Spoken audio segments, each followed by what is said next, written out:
Hey, this is Jessica, and I'm with Fry, and this is my other pet spotlight on Fry.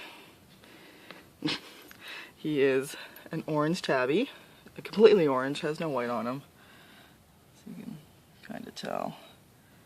He's got very light stripes. Don't be silly, don't be silly.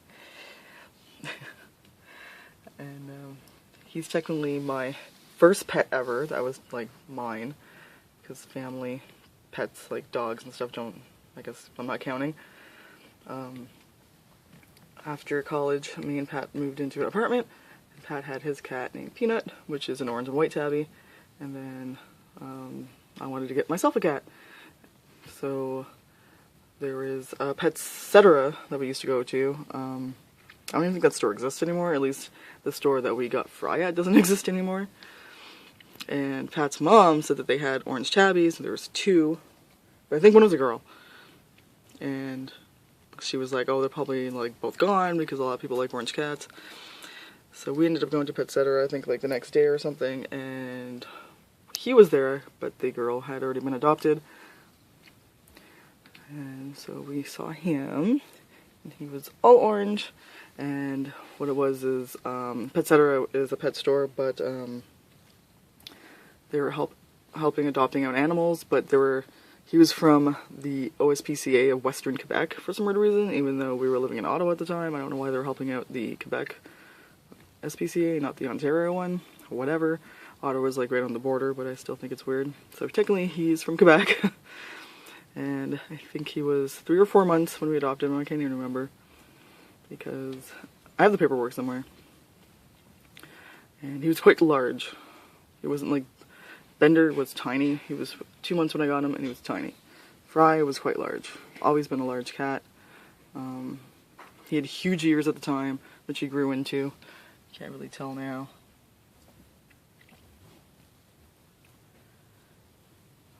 So I adopted him right away on the spot, and I already wanted an orange cat, and I wanted to name him Fry for Futurama, because Fry has red hair, the character. So his name was picked out and everything. We ended up taking a taxi home. We didn't live that far away, but you know, you're not gonna walk a cat in a box home. And he didn't meow or anything on the way home. I put the box down when we got into our apartment and just opened up the box. Where are you going? You staying in the film. And then he jumped out of the box and ended up just going to the little box on his own. So yeah, he was really good. He didn't make a mess in the box. You know, he waited till he got home, and he ended up meeting Peanut, and that was fine. They got along. He's always been an odd cat. He's quiet. He doesn't meow much, and when he does, it's a very high pitched, kind of like a girlish meow, even though he's quite a large cat, which is kind of funny. He was fixed when we adopted him, so I didn't have to worry about that. He doesn't like people. He doesn't like strangers or anything like that. He's very standoffish.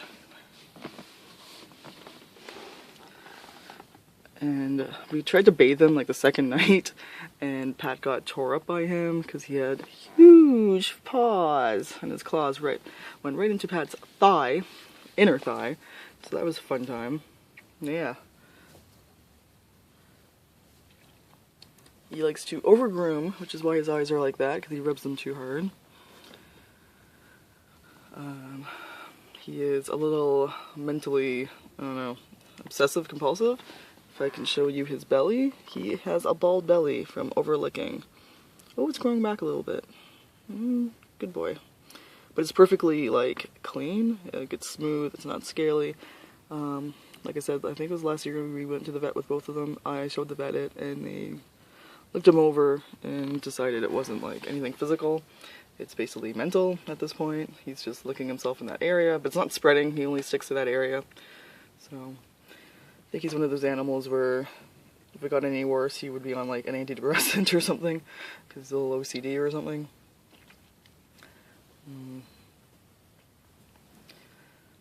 So yeah, he always an odd cat. He used to play fetch as a kitten in our apartment. We had these little balls, little plastic balls, and I'd throw it and he would bring it back, but not really to you. He would bring it back to the original spot that you first started playing with him with, which is usually the bedroom. So he'd bring it back to the bedroom even if you decided to like walk into the living room. So he stopped doing that. It was fun though, because he'd throw it and he'd come back, and he'd throw it and he'd come back. And as you can see, he doesn't want to be on video, but I also have the flash on, so there he goes. So that is it for Fry. Oh, here he comes. He's definitely not going to be vocal on camera because he is hardly vocal to begin with. At least you can see his markings now. There's Ben. When I got Bender, I figured, I didn't know if they get along, but they do. They always did get along. They love each other in their own little way. You will occasionally catch them licking each other. Fry's birthday is in... This is his birthday, I always forget. I think it's May. I think it's technically in April, but I think I made it May, because I was confused on his birth date. But he's a year older than Bender, so he is 8. He's turning 9. He's getting old. But he's a pretty good cat. I think the funniest story is I used to, when he was a kitten, as punishment, I'd put him in the bathroom for like 5 minutes, and then take him out, just to make him stop doing whatever he was doing. And we ended up going to the store, which was just like a 2-minute walk, so it wasn't that big of a deal. But still, by the time we went to the store and came back, it was like 20 minutes. So he was in the bathroom for like 20 minutes. And we were like, where's Fry? And I was like, oh no, he's in the bathroom still. So I opened up the bathroom door, and yeah, he's still in there, but he decided to unroll the whole toilet paper roll, which you can't really blame him, because he was a kitten, and he was stuck in a small spot for too long. This is all my fleece stuff. Like I said, he really doesn't like strangers, more so than Bender. He always hated strangers. He would hide.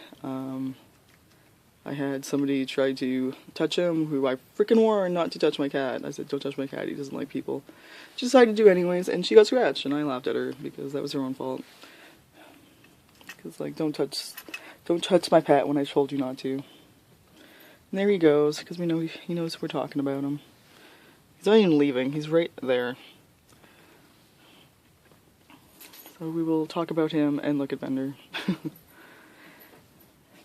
And Pat's laughing in the background.